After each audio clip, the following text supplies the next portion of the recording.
Welcome to Chillin' 101. We hope this video helps. You start by confirming your phone actually supports two SIMs. Many models use one physical SIM plus an eSIM. Remove PIN locks and note carrier restrictions. This avoids activation failures.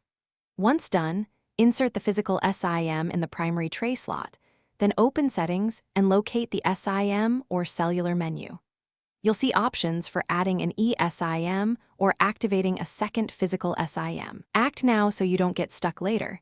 This step, you'll now activate and configure both lines. Scan the eSIM QR code or use the carrier app to install the second plan. If using two physical SIMs, power cycle the phone after insertion. Then assign which line handles calls, SMS, and mobile data. This controls costs and coverage. Once assigned, label each line clearly so you select the right one during calls. Make sure to set roaming preferences for the line you rarely use. This avoids surprise charges while traveling. You finish by testing both lines. Place calls, send texts, and stream a small file to verify data. If one line fails, toggle airplane mode and wait 10 seconds, then retry, reinsert the SIM or restart the phone. If problems persist, reset network settings. This clears conflicts without erasing personal data.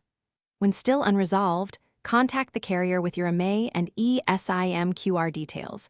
They can re-provision the service. One key tip: always keep backups of activation codes and PINs. Thanks for watching. Consider subscribing if we helped you.